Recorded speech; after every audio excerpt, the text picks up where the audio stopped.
This is the only photograph in the exhibition that is not mine. A few others were taken with my camera, but not by me. But this was taken by a friend of mine, Naoki Mabuchi.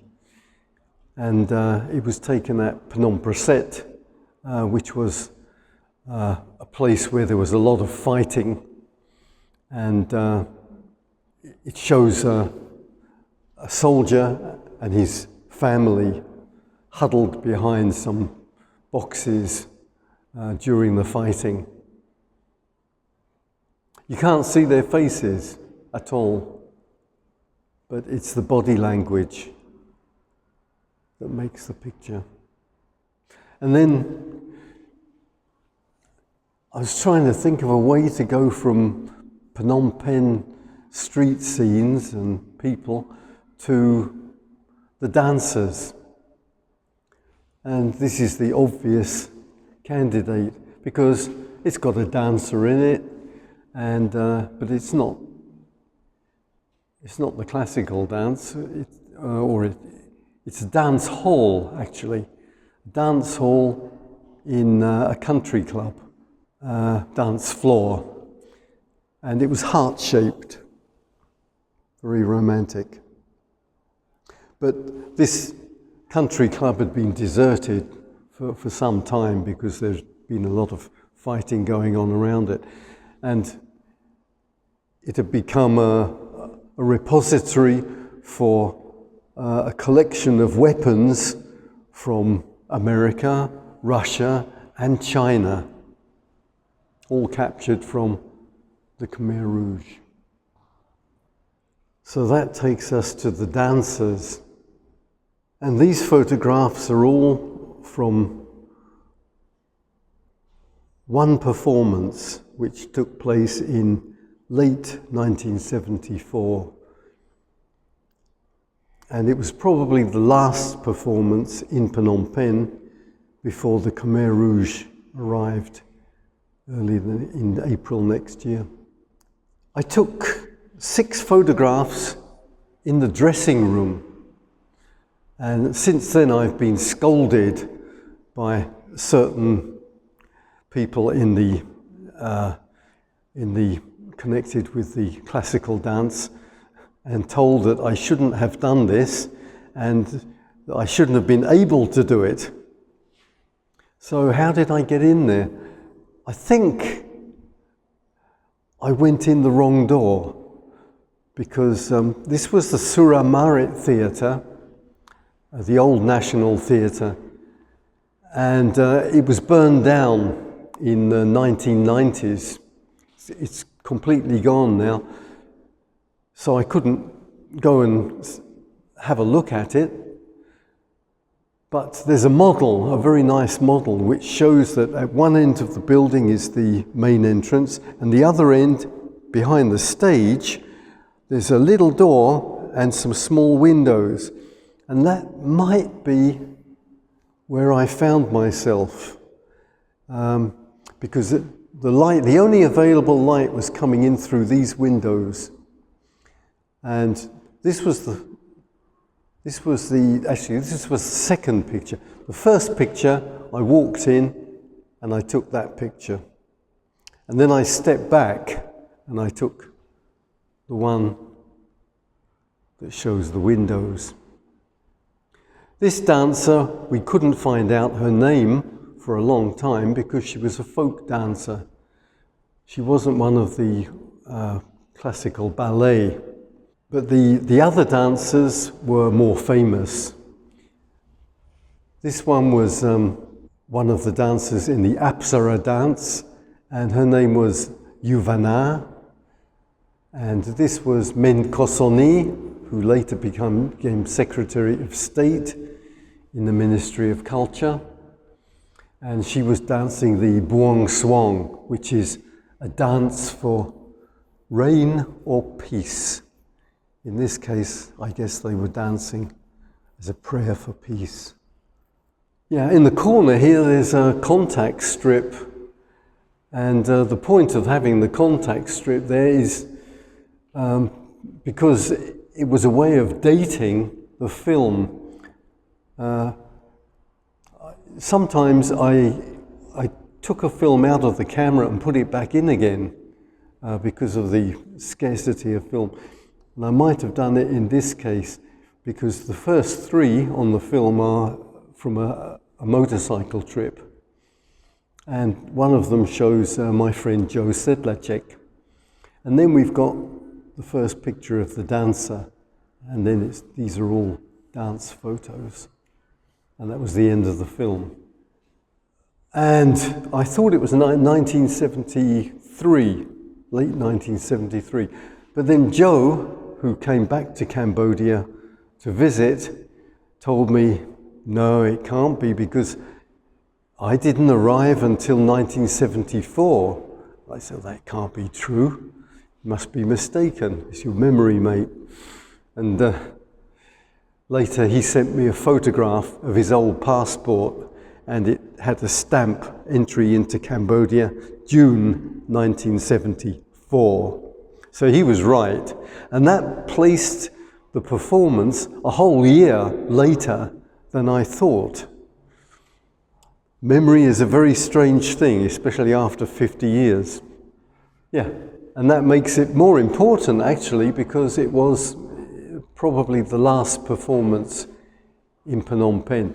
There were very few public performances because of the danger of bombing. Public places were not thought to be safe.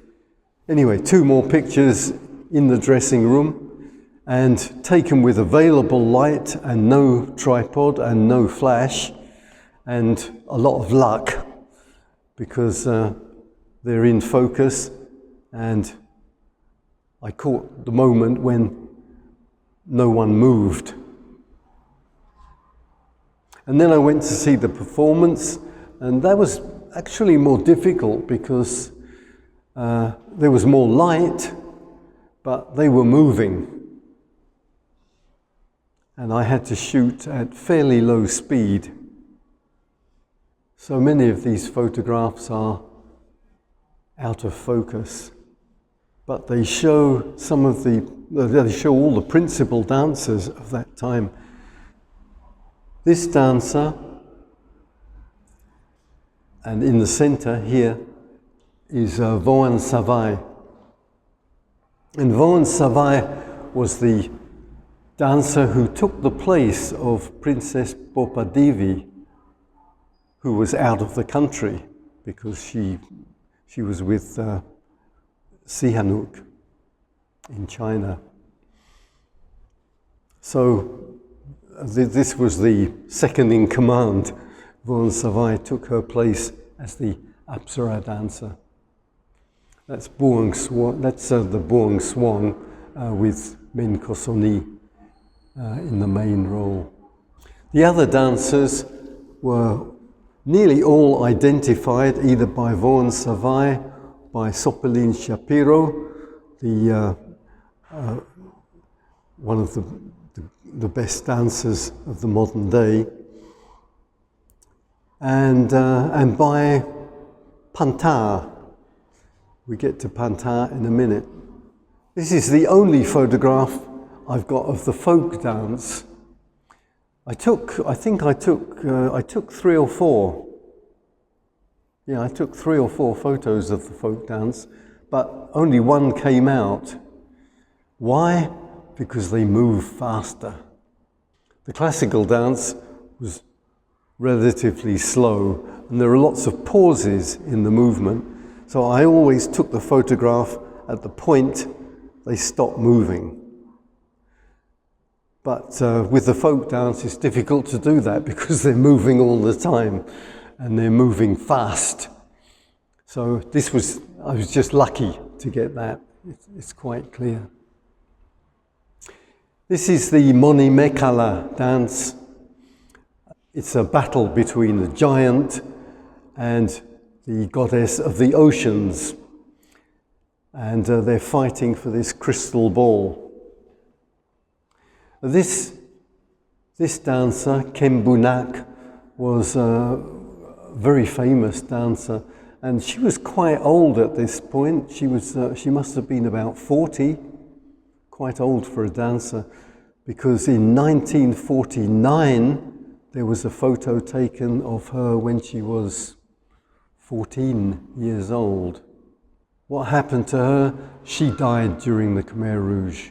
Some photographs that I took didn't come out. They were beautifully focused, but unfortunately their heads were cut off because I could not see through the viewfinder. Maybe I had the camera stuck on top of something about that height and side of the stage, and I couldn't see what I was actually taking a photograph of. This is Panta. Her full name is Sisapanta Prom, and she was the secretary and receptionist at the school where I was teaching, and she was also a dance student. I didn't know that. She saw that I had a camera, and so she formed a plan. And her plan was to get me to take photographs of her going through various dance poses. She asked me to take photographs of her at her teacher's house for documentation, and I thought that was interesting. And then she said she would pay for the film, which was even more interesting. So she did. We got the film, and I went to her house. She disappeared for a few minutes, came back dressed in the practice costume for the dance, and she'd already fixed up a backdrop, and the room was very small, so I was sitting on the floor with my back against the wall and my elbows dug in and holding the camera as still as I could and taking photographs at about 1/30th or 1/60th of a second. And most of them came out. I think, well, all of them came out. This is just a selection from the 20 or so photographs of Panta. Now, because she had bought the film, I gave her the film. I gave her the negatives, and I gave her one set of prints. I kept another set of prints, and they were just postcard-sized prints. In April, April 75, I left Cambodia. She stayed. She went through the Khmer Rouge regime. She was working in the countryside like everyone else. And she kept the pictures, she kept the photographs in her sarong. And this was quite a dangerous thing to do. And in fact, the Khmer Rouge found them, but they didn't know who they belonged to. So they destroyed them, which when she found out, she was very upset, but they didn't get her. But she also kept her school ID card, which was completely unnecessary, having an American school ID card. That could have got her executed. And she kept it all the way through the Khmer Rouge regime. In 1979, when the Vietnamese drove the Khmer Rouge out of Phnom Penh, she went back to her house where she had hidden under the floor, she had hidden some books, documents, and the negatives for these photographs. But the house had been destroyed in the fighting, and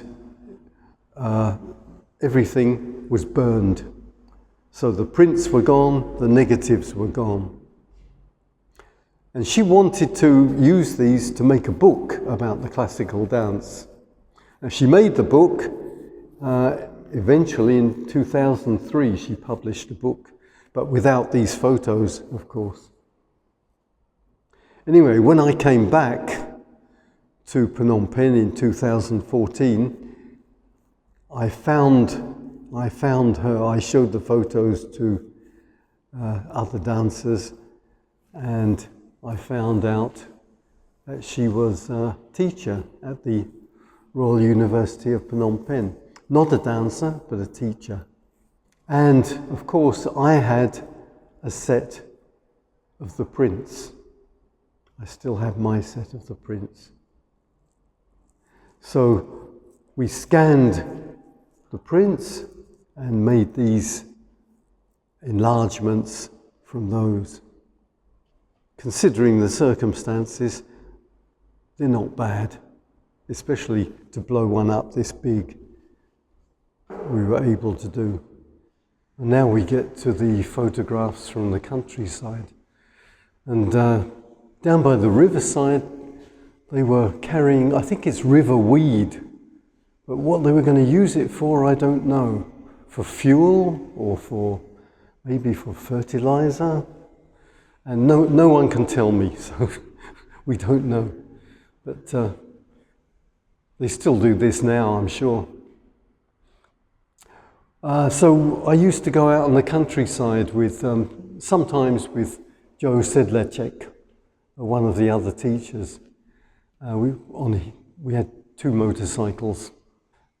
This village scene is quite typical, you know, wherever we would stop in the countryside, the whole village would come out and have a look. But always the kids first. The kids come out and the adults stay watching what's going on, and then later they might come out too.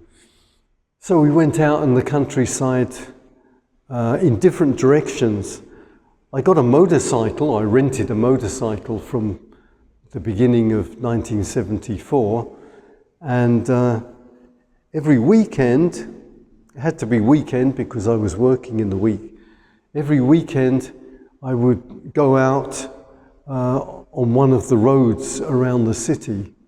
There were 4 or 5 main roads to the north and south, and I could, depending on the season, I could go out 30, 40, even 50 kilometers along the road. But eventually you'd come to the front line where the fighting was. And at night you couldn't go anywhere outside Phnom Penh. It was too dangerous. This was a trip to Udong. Now we could go as far as Udong, and Udong had been the center of many battles, and the Khmer Rouges had taken it, Lon Nol troops taken it back, the Khmer Rouges had gone back and forth many times, and so it was, there was a lot of damage. And this is the giant Buddha on the top of the mountain at Udong. Now the heads, later when I came back in the 90s, the head had gone, and then half the body had gone, and now it's completely gone, and there's a new, smaller figure. And they rebuilt the temple. The only original part is the pillars. They still remain. And I think the same trip, Udong, we stopped at the only place we could get a drink, probably warm Coca-Cola or warm Sprite. And on the wall behind us was something that had been written by the Khmer Rouges, which I think it says, "Nothing can reverse the wheel of history," which was a favourite of the Khmer Rouges. And here it's a symbolic mess of palm leaf sutras on the floor and empty ammunition boxes inside a temple building. This was on the way to Udong. There are Cham villages, the Muslim community. And This Cham village had been completely destroyed. The mosque was in pieces, in ruins. And then we found some soldiers who had captured Chinese rockets. And these were the rockets that were falling in Phnom Penh. So something like that had fallen near my house. In this temple, well, you can see the temple building itself was completely shattered, but the Buddha image inside was hardly touched. It was almost intact. At the time, I thought there was something symbolic about that. I don't know where these pictures were taken, just out in the countryside. Which road, I don't know. But the woman and her children, she's sitting counting her money, which was not very much. And the child here is suffering from malnutrition. The kids set up their own casino. I think definitely the kid on the left looks like he's going to make a lot of money out of the other two, if they had any money. And then this is one of the few sequences. It's where I took 3 photographs in a few seconds, and because it comes out as a story. Soldier on the front line playing the trok mai, the Cambodian violin, and he's playing very well. You can see from the audience reaction that he was quite popular. But then an officer came along and took his trok mai away from him and started to play it, possibly very badly, because look at the expression on his face. Or maybe he just thought, maybe he just wondered if he was ever going to get his instrument back again. In the countryside, somewhere not far from the front line, the Lazy Club. And these were, well, off-duty soldiers. He's wearing a Hawaiian type shirt, but he's got military pants.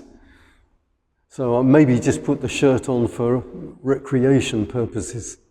We saw something in a field while we were riding along.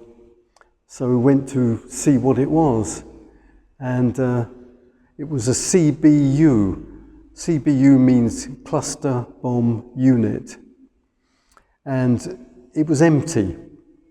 These things, it's a canister which opens in the air, and it spills out about 250 small bomblets, which bury themselves just under the ground over a wide area, and then they explode if you step on one.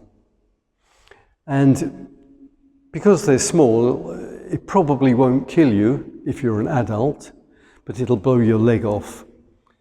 And then your friend or comrade might come and help you. So that means 2 men are out of action. This is the idea behind cluster bombs. It's all mathematics.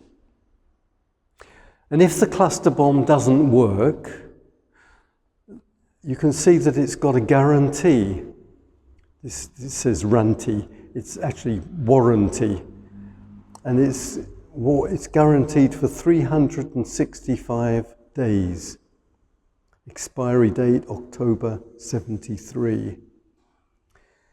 And if it doesn't work, you can send a nice letter to Monfield Industries, USA, and you can get your money back. In theory. Anyway, this one had worked because it was empty, and then we realized we were standing in a field and the bomblets were somewhere around. So we walked very, very, very carefully back to the road. Yeah, and you know, cluster bombs are banned by most countries, except one of them. The USA is one country that hasn't banned them, hasn't signed the treaty. Yeah, two pictures here.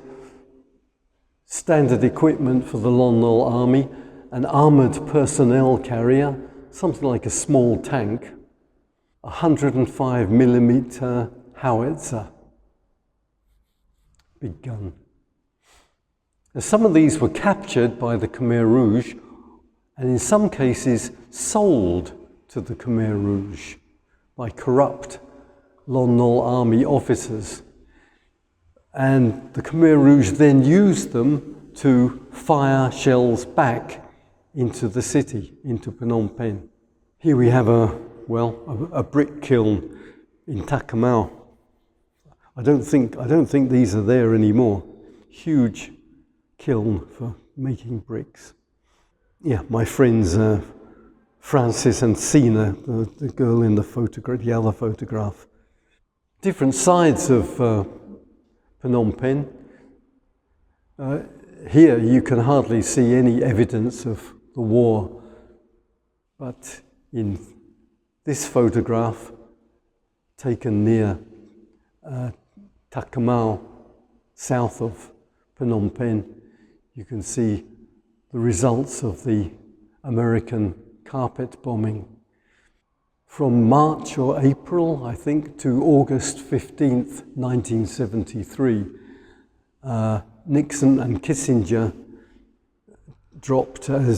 were responsible for dropping as many bombs as they could on Cambodia. Congress stopped it in August, but for 6 months there was continuous bombardment all around Phnom Penh and throughout the rest of the country. And hearing the sound of the bombs, or more or less, more feeling the sound of the bombs. They were far away, but it was like the sub-bass on a big speaker. And the windows rattled, and to think of, you know, this was 20, 30 kilometers away, to think of what it would be like under that bombing. I remember wondering what would happen to someone's mind in that situation.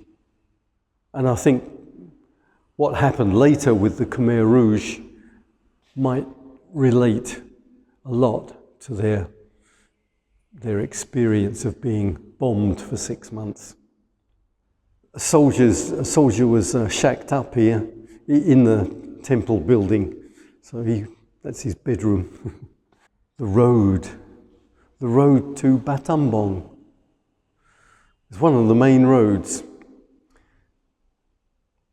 and the road to Battambang has improved a lot now.